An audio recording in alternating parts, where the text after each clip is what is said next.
Étant fils d'un artiste bien connu, j'ai baigné dedans depuis tout petit. Donc aussi loin que je me souvienne, y avait de la musique à la maison, beaucoup. J'entendais mon papa jouer de la guitare, chanter. Je l'ai vu sur scène très tôt.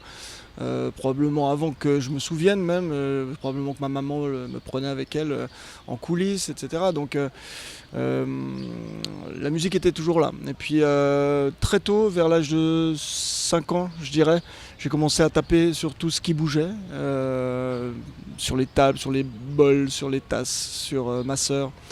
Et j'ai commencé à être très attiré par les percussions.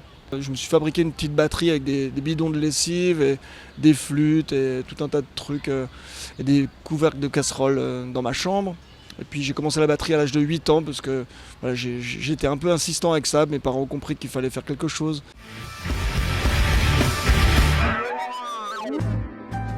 C'est la danse des canards qui, en sortant de la mare,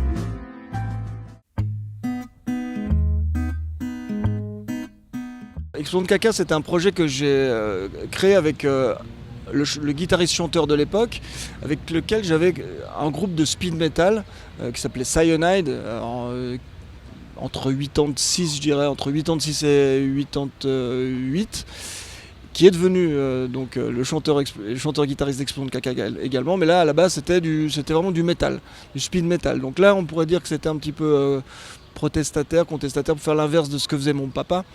Et puis Explosion de caca, c'était vraiment pour la déconne, parce qu'on avait acquis une petite expérience ensemble, on se connaissait bien, et puis ça tournait bien, on jouait vite. Les hommes, petits hommes, en leur marchant dessus, sans faiblir, sans rougir, les font mourir. Un jour, la forêt qu'on taille et qu'on détrousse.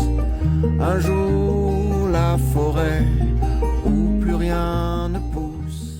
C'est un projet qui a vu le jour l'année dernière, en tout cas à l'intérieur de moi.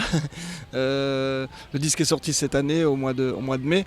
Mais c'est suite à un rêve. J'ai rêvé une nuit que j'étais sur scène et que je chantais des vieilles chansons pour adultes de mon papa. Parce que mon papa a eu une carrière de un peu plus de 10 ans, entre 64 et 75, avec laquelle il chantait des chansons, voilà, de la variété. Il faisait de la variété française, ce qu'on appelle la variété française. Donc vraiment de la vraie chanson française qui s'adressait aux adultes. C'était assez pop même des fois. Très orchestré, assez rigolo, mais très bien écrit. Avec des belles chansons aussi nostalgiques, des belles chansons d'amour, des belles chansons un peu tristes aussi, que j'aime beaucoup, et ma sœur aussi. Tous les deux, on a souvent demandé à mon papa s'il voulait pas les ressortir, ces chansons-là. Il a jamais voulu. Et l'année dernière, pendant l'été, une nuit, j'ai rêvé que je chantais ces chansons sur scène, puis ça m'a fait rire. J'ai appelé mon père le matin pour lui raconter ça. Et puis sa réaction, c'était de me dire mais t'as envie de le faire? Il m'a dit ça. Et du coup, moi, ma première réaction, c'était de lui dire non, je voulais juste raconter mon rêve. Et en fait, ça m'a travaillé. Alors j'ai ressorti tous les vieux vinyles de mon père. Il en avait fait quand même, entre les 45 tours et les 33 tours, il en avait fait, je pense, une bonne trentaine. J'ai tout réécouté. Et puis je me suis dit, bon, c'est évident qu'il faut les ressortir, ces chansons. Et puis j'ai demandé à mon papa, je lui ai dit, est-ce que tu serais d'accord que je les réarrange, que je les chante, que j'essaye de les interpréter à ma sauce. Et puis il m'a dit, ouais, bien sûr, vas-y. Il était pas plus, il y croyait pas plus que ça au départ, il a pensé que c'était juste pour le fun.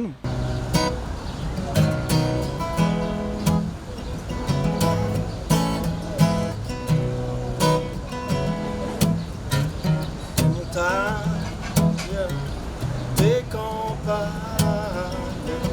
je reviens t'aimer comme avant. Des rivières, des clairières, tu es bien la plus belle quand on revient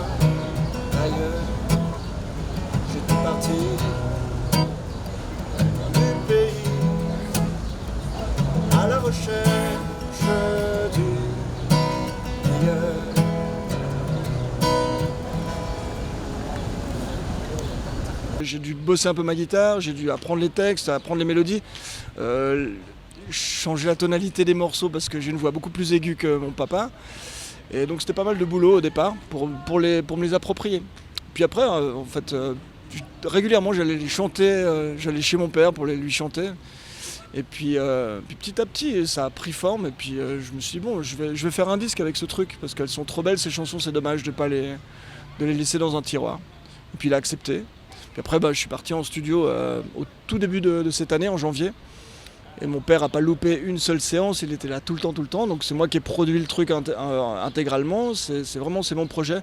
Mais lui il est comme il est très très touché, très ému que j'ai repris ces vieilles chansons, tout d'un coup de les voir réapparaître comme ça, c'est comme un cadeau pour lui.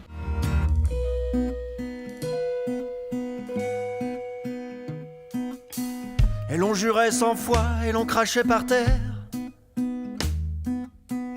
On refusait la loi, on maudissait la guerre. La réponse n'était pas là. On a juré longtemps et pas trouvé souvent.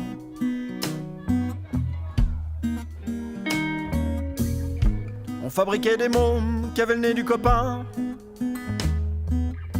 C'était notre royaume sans phare, sans teint. Sans phare, sans teint.